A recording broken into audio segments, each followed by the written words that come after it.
Hey, ¿qué tal? ¿Cómo están, amigos? Gracias por escuchar esta segunda parte de medievalismo en el cristianismo. Espero que hayan escuchado la primera parte.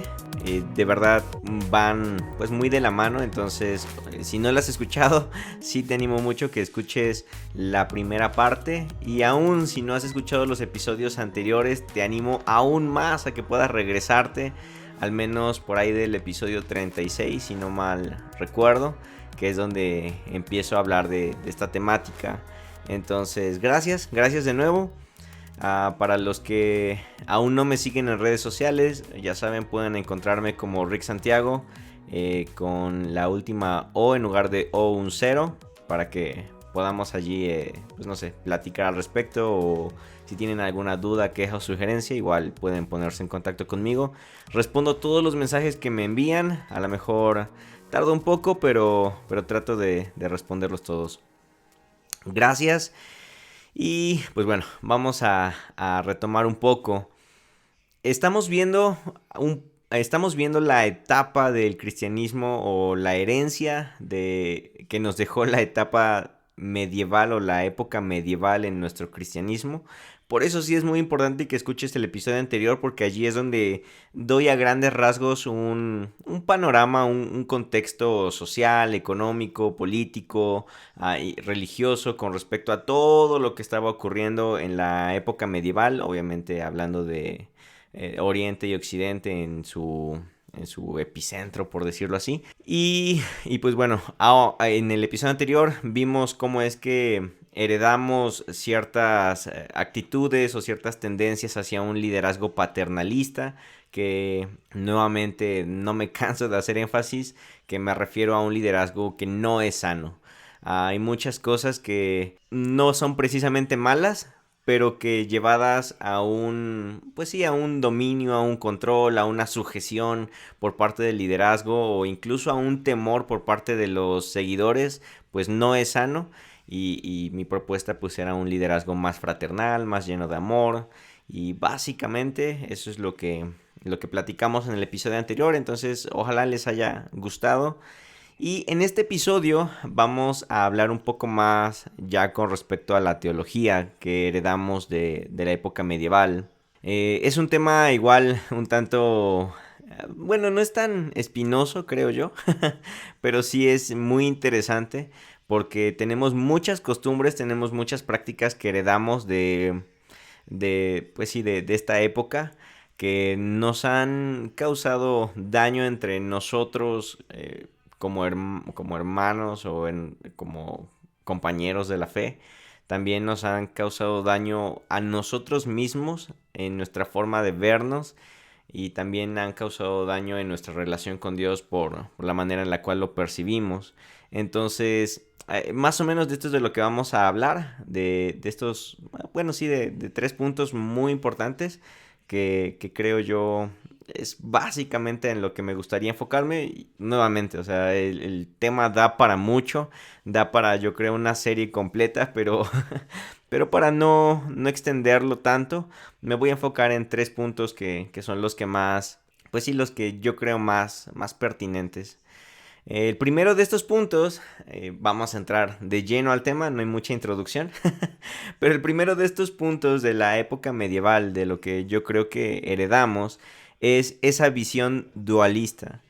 Como hablamos en el episodio anterior, bueno, no el anterior de esta misma de esta misma partición de medievalismo, sino todavía el otro anterior, que es el de ascetismo. Ya hablamos un poco acerca de cómo fuimos heredando esa visión dualista entre lo bueno y lo malo, lo correcto y lo no correcto, entre lo santo y lo pecaminoso y demás. Pero para la época medieval es donde se termina de desarrollar como teología, se termina de desarrollar como como práctica, como visión, como cosmovisión. Entonces aquí es en donde más auge o donde más poder tiene el dualismo.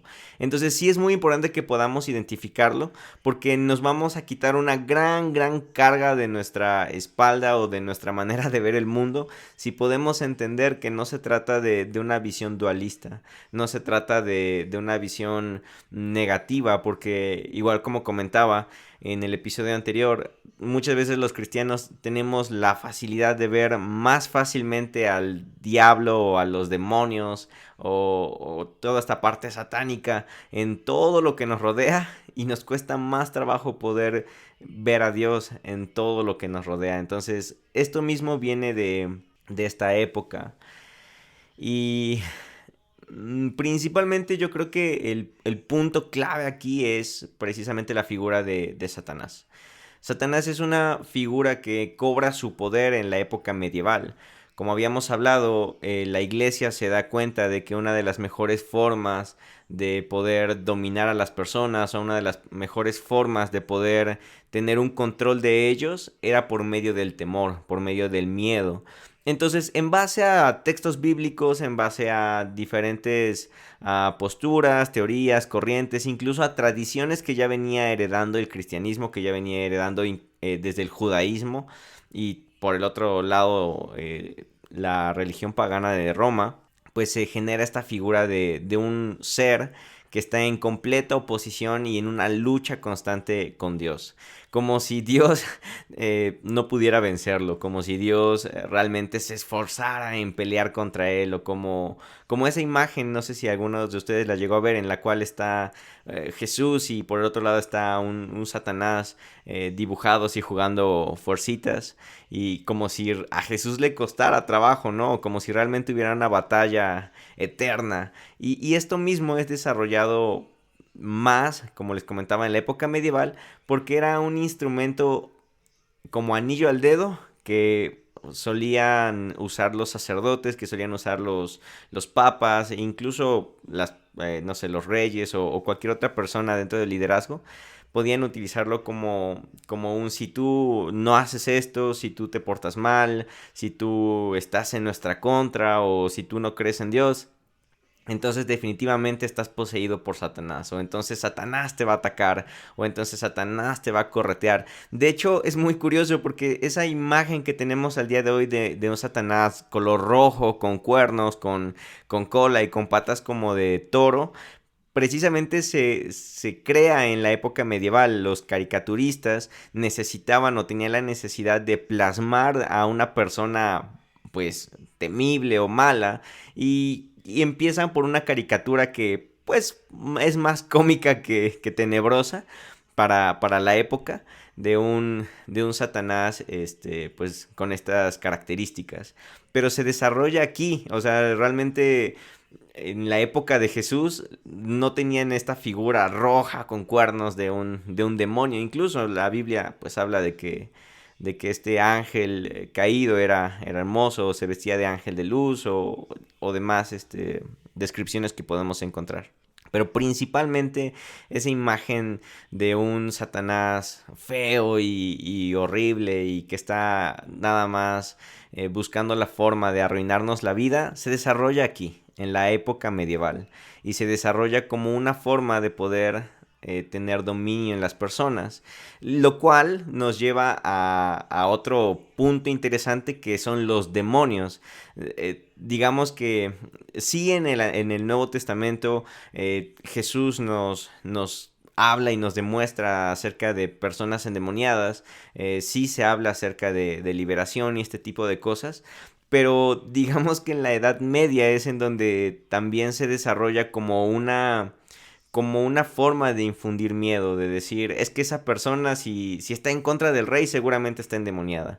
Esta persona, si se ríe mucho, está endemoniada. Esta persona tiene una enfermedad, entonces seguramente es porque Satanás la está poseyendo, Satanás la está castigando, o está endemoniado. Y toda esta visión, o esta perspectiva de que los demonios son los encargados de todo, los demonios son los que nos tientan, los demonios son los que no sé, nos bombardean con malos pensamientos, con malos hábitos, con malas prácticas. Todo esto viene precisamente de este pensamiento dualista desarrollado en la Edad Media, que puede ser muy peligroso y muy enfermizo porque nos quita una cierta responsabilidad a nosotros como cristianos, porque es más fácil decir, es que yo pequé o es que yo caí, pues porque el demonio me tentó, porque Satanás está en mi contra, ¿no? Y empezamos a echarle la culpa pues sí, a demonios, a Satanás, cuando la Biblia dice que somos tentados por nuestra propia concupiscencia. Entonces aquí es un detalle importante porque esta teología dualista o esta perspectiva de demonios y de Satanás y demás espíritus malignos, hasta cierto punto nos hace daño porque nos hace más fácil quitarnos esa responsabilidad, o incluso llegamos a hacer muy mística la parte pues sí, de las personas endemoniadas. Yo sí creo que la gente puede estar endemoniada. Yo sí creo en las posesiones demoníacas. Igual no, no me malinterpreten en esa parte. Pero por otro lado, creo que también es una buena forma de manipular. Y con respecto a esto, me gustaría... bueno, se me vino a la mente, de hecho, una historia en la cual hace algunos... que fue como unos 7 años más o menos... por parte de la iglesia nos mandaron como un equipo a una casa para orar por una jovencita que sus papás juraban que estaba endemoniada. Entonces, cuando llegamos allí a la casa, los papás estaban todos atemorizados y no sabían qué hacer. Tenían una cruz en la mano, tenían aceite y tenían su Biblia y, y estaban completamente horrorizados porque su adolescente se había endemoniado. Les empezó a gritar, les empezó a aventar cosas y pues los papás sin idea de qué hacer, pues llamaron a su liderazgo, llamaron a los pastores y nos mandaron como equipo.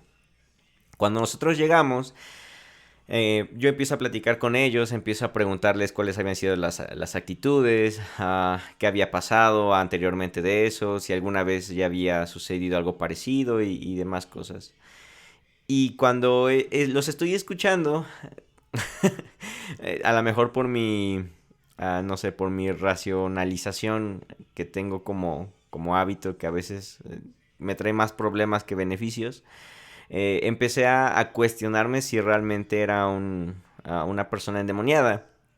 Yo he tenido la posibilidad de ver personas endemoniadas y pues esta no se parecía a uno de esos casos.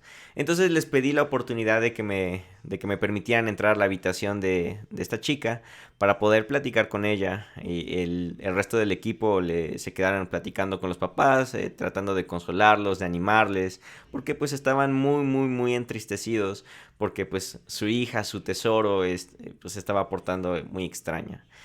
Entonces cuando me acerco a platicar con esta chica, al principio pues sí, muy, muy agresivo el asunto, me empezó a gritar y aléjate de mí y te voy a hacer daño y cosas así, hasta que, hasta que le dije, oye, ¿y por qué estás así? ¿O por qué estás tratando de manipular a tus papás?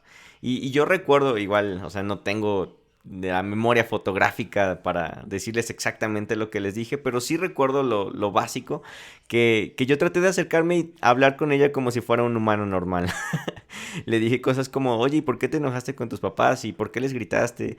Y entonces cuando empecé a hablar con ella de forma normal, ella en automático cambió su semblante que había adoptado, cambió su tono de voz, cambió todo y empezó a llorar y me dijo, lo que pasa es que estoy embarazada y pues mis papás me van a correr de la casa si se enteran.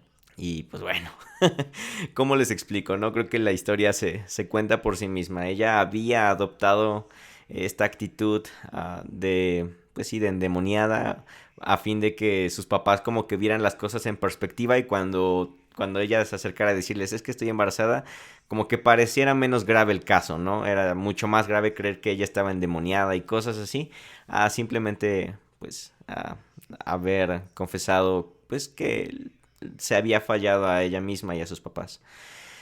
Entonces, bueno, sí, como enseñanza de esta historia, yo aprendí eso mismo, que realmente ese pensamiento de que todos están endemoniados, o demonio de mentira, demonio de fornicación, demonio de, no sé, de adulterio, demonio de chisme y todo este tipo de cosas. Realmente eran como un pretexto, o eran una forma de poder echarle la culpa a alguien más por algo que yo tengo que ser responsable, por algo que yo cometí el error, por algo que yo fallé. Y nace en la Edad Media porque los obispos, los sacerdotes, necesitaban un instrumento para poder manipular a la gente y decirle: sabes que tú estás mal, estás endemoniado, ten cuidado, déjame orar por ti, o necesitas hacer este ayuno, o necesitas dar esta ofrenda, o necesitas dar este sacrificio, o ciertas cosas, pues para tener a la gente más doblegada. O incluso la misma iglesia la usaba para separar a las mismas comunidades y decirles cosas como: es que tal comunidad están embrujados, están endemoniados, no vayas con ellos, cuando realmente lo que había pasado es que esa comunidad no quería someterse a la iglesia, o no quería someterse a los reyes. Entonces volteaban a las demás comunidades en su contra, pues para que el pueblo hiciera lo que tenía que hacer, ya sea quemarlos como brujas, o oye, al llegar a sus casas con tridentes y antorchas y ese tipo de cosas. Pero bueno, otra cosa curiosa que viene precisamente de este dualismo es esta parte de las brujas que, bueno, básicamente va de la mano con lo que acabo de comentarles. Se desarrolló mucho esa mentalidad, o sí, esa forma de ver a las personas como: están en mi contra, entonces son brujos, acaben con ellos. Están pensando, están leyendo cosas que no tenían que leer, son brujos, son brujas, hay que acabar con ellos. Cuando pues realmente a lo mejor pues ni al caso, ¿no? Igual no dudo, y también nuevamente retomo esta parte, no dudo que haya gente que sí practique pues hechicería o brujería, o cosas satánicas, pero en su gran mayoría yo creo que puede ser incluso ignorancia. Incluso simplemente un antagonismo a decir: la iglesia me hizo daño, entonces me voy al otro lado, al satanismo. Y de hecho me pasó también en un caso, en una reunión de amigos que yo, pues, digamos así, tenía a mi cargo. Entre ellos tenía un chico que yo apostaba prácticamente todo a que él iba a ser pues sí, un chico, un buen cristiano, pues, como puedas tú entenderlo, porque aunque no me guste ese término de buen cristiano, porque es muy dualista, pero bueno, creo que se entiende a lo que trato de referirme. O sea, él cumplía con muchos requisitos, se veía con empuje, se veía con ganas, con liderazgo, se veía, pues sí, con una buena actitud. Pero después de un rato, él empezó a investigar, empezó a leer, se dio cuenta de que, pues sí, muchas personas que él admiraba dentro de la iglesia fallaban, o pecaron, o se alejaron de la fe y demás. Y cuando yo trataba de acercarme a él ya ponía una barrera de decir: no, ¿y tú quién eres para ayudarme? ¿O tú quién eres para decirme qué tengo que hacer, en qué tengo que creer? Y yo en aquel tiempo pues tenía más esta mentalidad del liderazgo paternalista que hablamos en el episodio anterior. Entonces, en lugar de buscar conciliar o tener una relación con él, o una amistad con él más sana, pues yo no lo hacía, yo buscaba imponer, o buscaba, pues sí, someter, y eso pues también por eso mismo me di cuenta que no era nada sano. Terminamos como iglesia haciéndole mucho daño a este chico, y su primera actitud o su primera respuesta fue: entonces, si no le importa a Dios, o si Dios es un mentiroso, pues entonces creo que Satanás o el diablo tienen más razón. Y un cambio incluso hasta, no sé, em, no sé cómo decirlo, pero él se volcó por completo a creer en este tipo de cosas. De pronto empezó a leer la Biblia satánica, empezó a jugar cosas de esotería y un montonal de cosas. Pero al final de cuentas, yo creo, por lo que después siguiendo ya teniendo contacto con él y tratando de regresar a una relación, ni siquiera él tenía ganas de hacer eso. O sea, era como un reproche, era como un berrinche de ok, si la iglesia entonces hace esto, entonces yo voy a hacer el otro nada más para llevarles la contra. Y yo creo que muchas personas que al día de hoy también se dedican a esto es por eso mismo. Igual no puedo generalizar, no puedo decir que todos, pero sí, al menos algunos casos que yo conozco tienen que ver por ahí de heridas. Y bueno, esto mismo viene nuevamente de la Edad Media, de decir lo que no conozco, lo que no sé, lo que me parece raro es satánico. Y esta mentalidad pues nos ha hecho mucho daño como iglesia porque nos ha causado mucha división entre las personas. Por ejemplo, a las mujeres que en aquel tiempo de la época medieval se dedicaban a, pues de una u otra forma, a encontrar medicina en medio de, o por medio de la naturaleza. Ellas de una u otra forma estaban practicando botánica, estaban practicando química o farmacobiología y sin saberlo, sin educación, sin ciencia ni nada, pero de una u otra forma eran pioneras en este tipo de medicinas, pero no, la iglesia, como no estaban ellas reguladas o como se veía raro que pues mezclaban hierbas y ramas y cosas así, terminaron por acusarlas por brujas o por endemoniadas o cosas así, y bueno, el resto creo que es historia también. También esta visión dualista que generó la época o la Edad Media, pues terminó de desarrollar ya establecidamente esa esa forma de ver todo entre mundano o secular y lo que es cristiano. Si al día de hoy tú conoces personas que dicen, ¿y tú qué música escuchas? ¿Secular o música cristiana? Esto a lo mejor esa persona sin saberlo, pero pues tiene un bagaje que ha venido arrastrando de la iglesia de la Edad Media, porque aquí es en donde se desarrolló este dualismo por parte de la iglesia, porque a la iglesia estaba muy interesada en que solamente se metieran en sus asuntos, que solamente respetaran sus reglas, en que solamente obedecieran sus órdenes, y entonces para poderlos dominar, todo lo demás que no fuera de la iglesia era satánico, era mundano, era secular. Entonces fue bien fácil pues para las personas adoptar esta forma de pensar y entonces empezar a decir, es que esa, no sé, esa canción es mundana, no la escuches. Esa música, ese género, cuando hace, o al menos aquí en México, hace unos 15 años yo creo, o más, unos 20 años, era una dura batalla que si el rock y el metal cristiano debían de ser aceptados como cristianos o no. Y muchos decían, no, es que esa música es satánica, esa música es diabólica y que no sé qué. Bueno, toda esta forma de pensar entre decir esto es de Dios, esto no, esto es mundano, esto es cristiano. Hay ropa, ropa cristiana y ropa mundana. Hay películas cristianas, películas mundanas. Hay lugares cristianos, lugares mundanos. Hay países cristianos, países mundanos.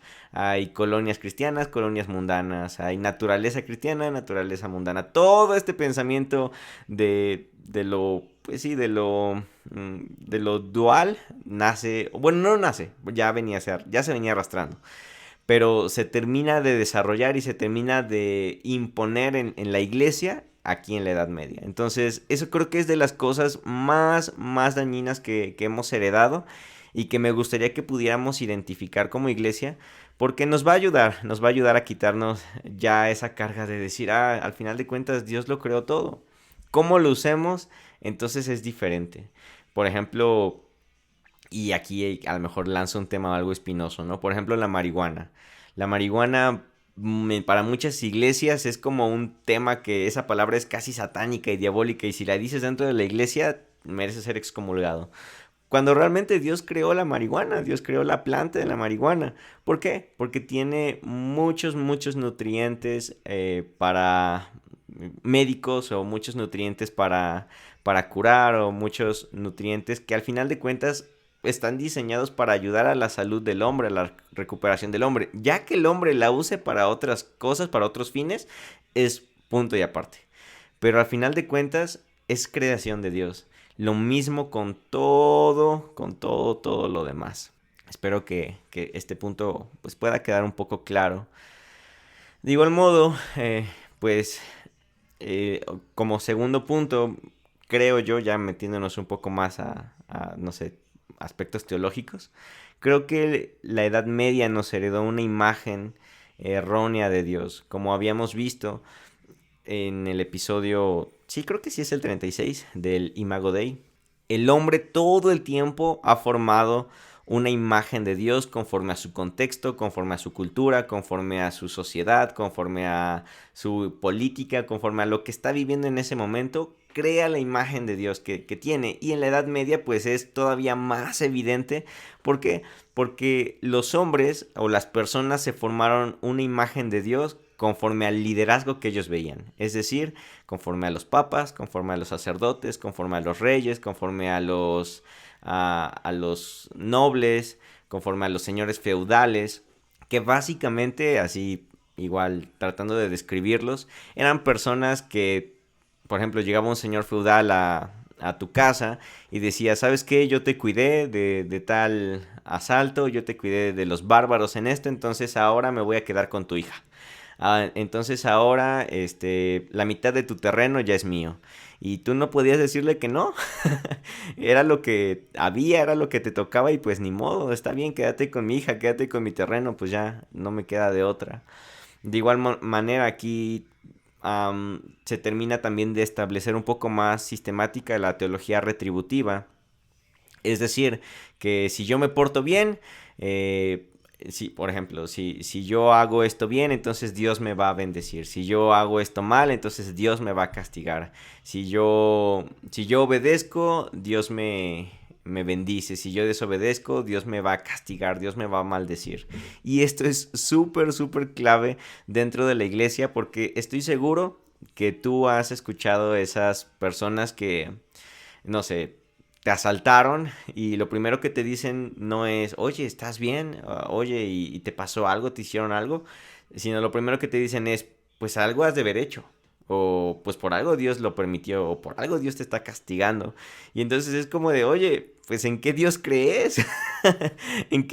¿A qué Dios tú sigues? O sea, es un Dios que por mero, no sé, por mero capricho, por mero que se sintió ofendido ya te va a castigar. Ese no es el Dios que yo veo en Jesús. Ese no es el Dios que yo veo humanizado a través de la vida de Jesús.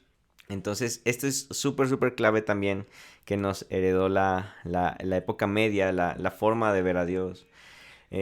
Como las personas, los obreros, la cultura o la sociedad común estaban tan absolutamente lejos del rey, tenían que hacer citas por mucho, mucho tiempo y llegar con ofrendas o llegar con tributos a los reyes para poder tener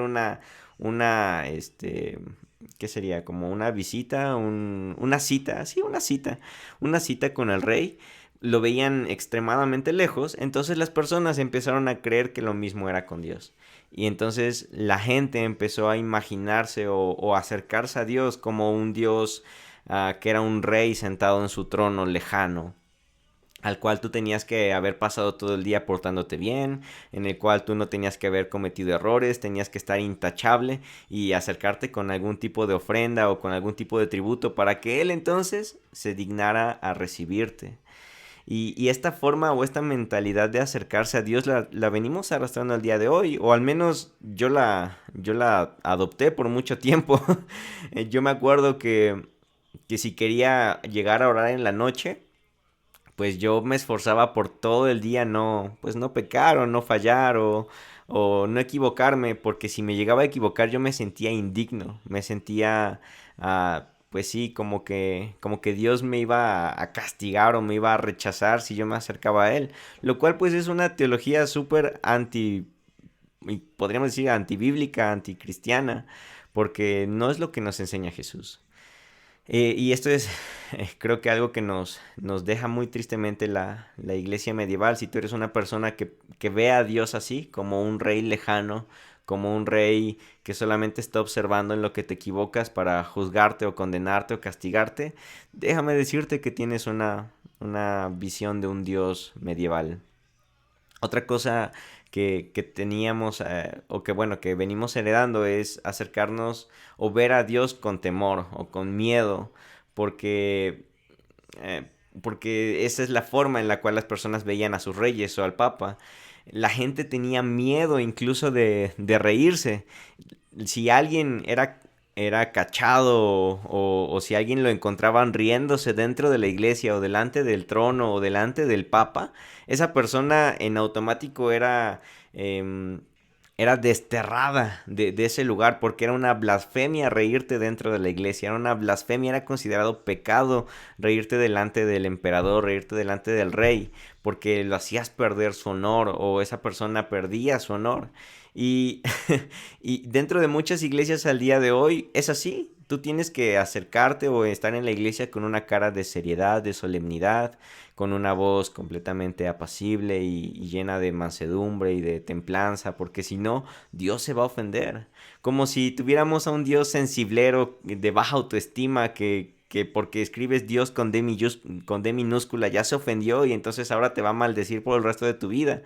O creemos en este Dios de baja autoestima que no sé, a lo mejor porque viste un meme en el cual el pasito perrón con el niño Jesús, que por mucho tiempo había memes que decían perdóname Dios o yo riéndome desde el infierno por haber visto el video del pasito perrón, este tipo de cosas. Bueno, esta mentalidad es de la Edad Media, porque creemos que Dios es un Dios que pierde su honor por lo que nosotros los humanos creados podemos hacer. O sea, imagínense en qué nivel nos ponemos a nosotros, que nos elevamos tanto que creemos que tenemos la posibilidad de robarle su honor o de robarle su gloria a Dios. O sea, ¿quiénes somos para realmente hacer eso? Más viable o más bíblico se me hace el hecho de creer que podemos entristecerlo, que podemos contristar su corazón por actitudes por no buscarlo o por no acercarnos a él. Y de hecho esto da para otro episodio, pero una de las veces que Jesús se molesta en la Biblia, eh, se molesta porque la gente dudó de él. Y esto en serio es un tema interesante, pero bueno, lo vamos a dejar a lo mejor para otro episodio. Y bueno, esta forma de ver a Dios como un Dios honorable, que es un rey de guerra, un rey sentado en el trono, al cual tú tienes que acercarte con reverencia, o tienes forzosamente que arrodillarte para orar, o que tienes que empalmar tus manos para que Él te escuche, viene de aquí.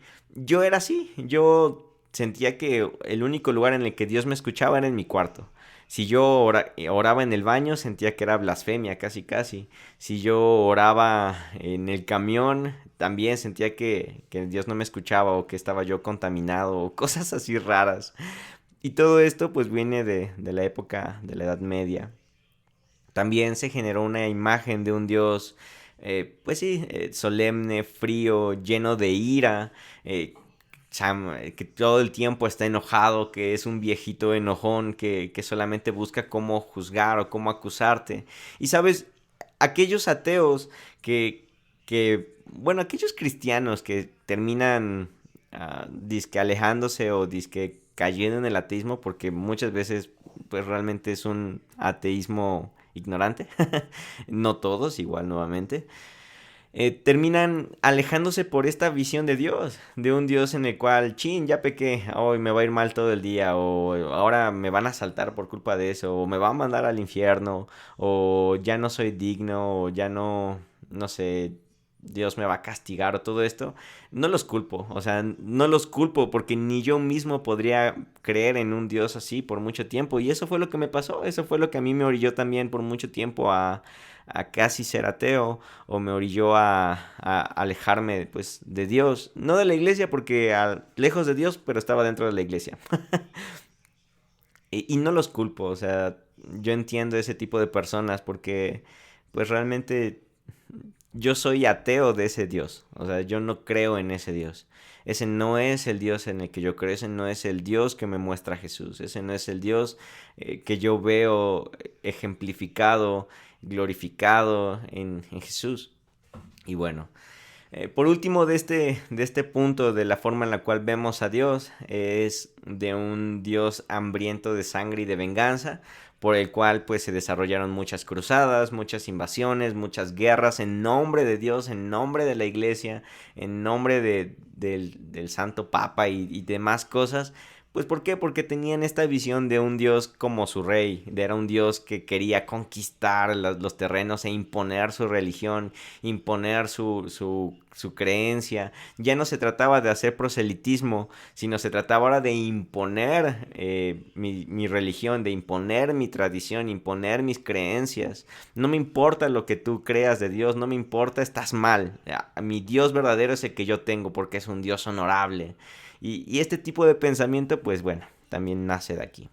Y por último, como tercer punto, igual recapitulando, el primer punto que compartí, pues era esta perspectiva del dualismo, de los demonios, brujas y demás cosas. El segundo punto es la imagen que nos formamos de un Dios lejano, frío, apático, condenador, lleno de juicio, lleno de ira, lleno de sangre y demás cosas.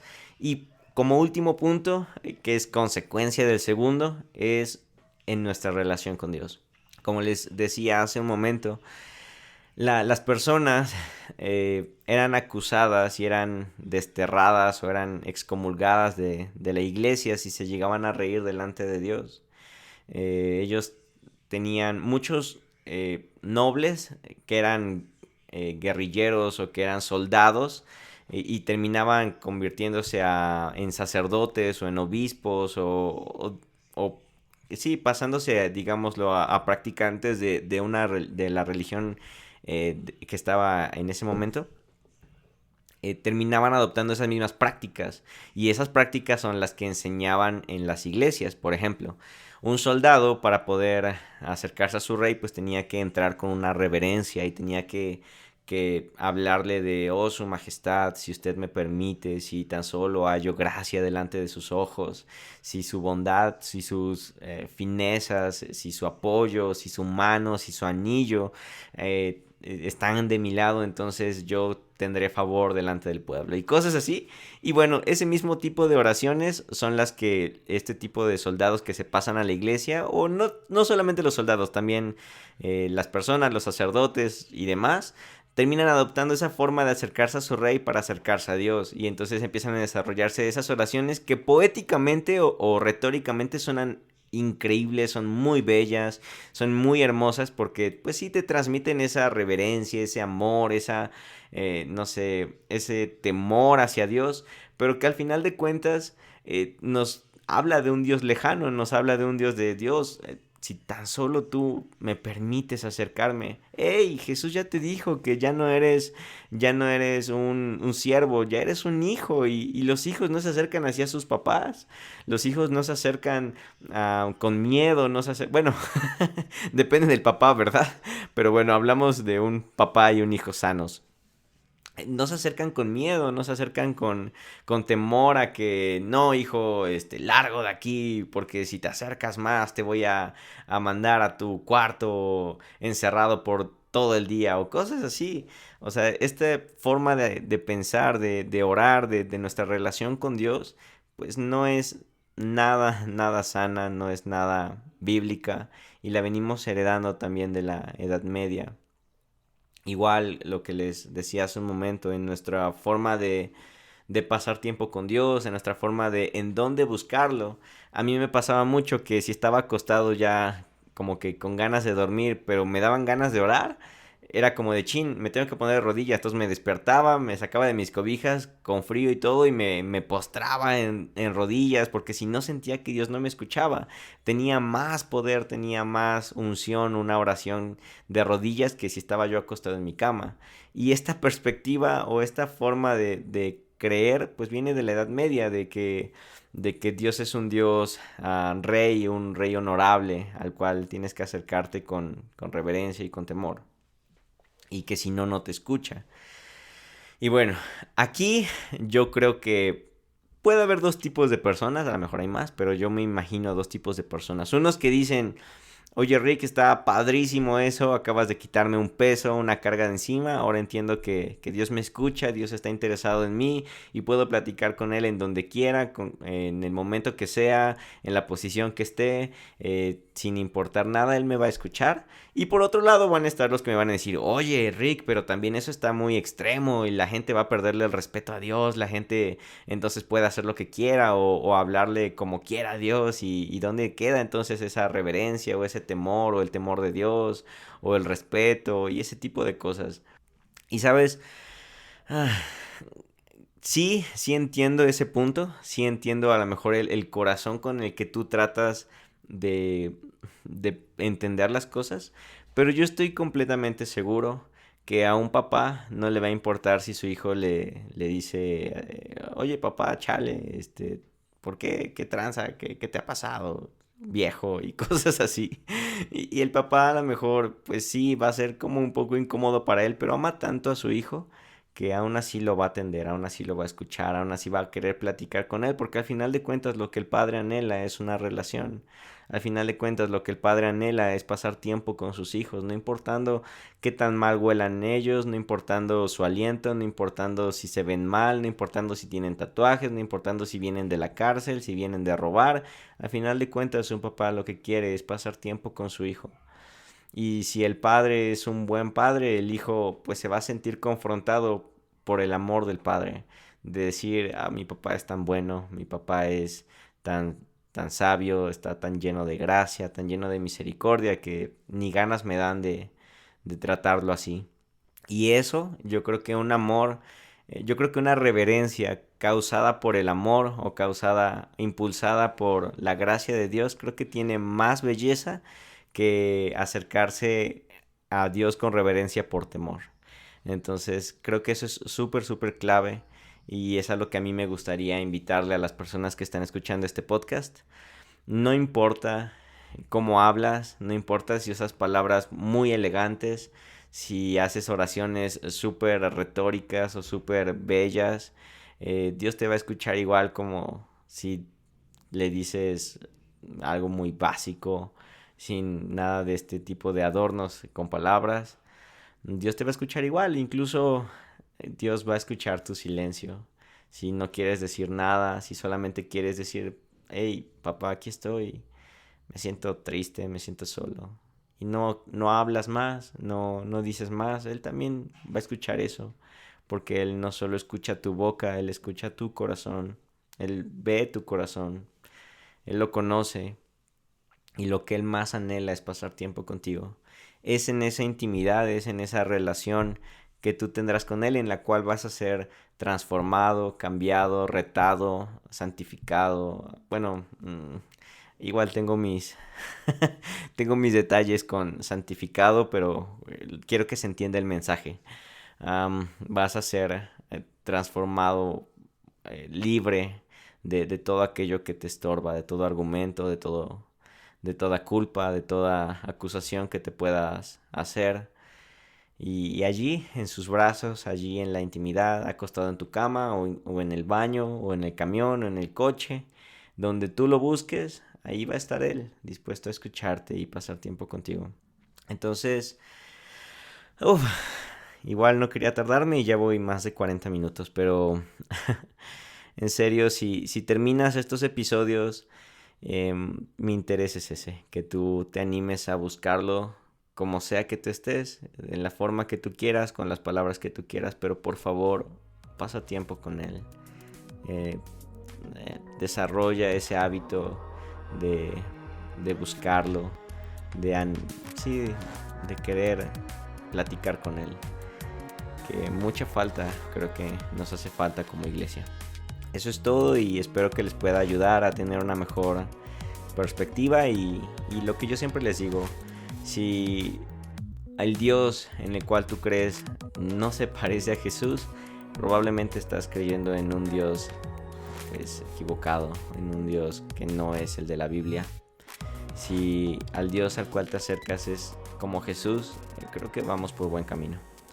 Con eso termino y pues eso es todo. Dios con ustedes.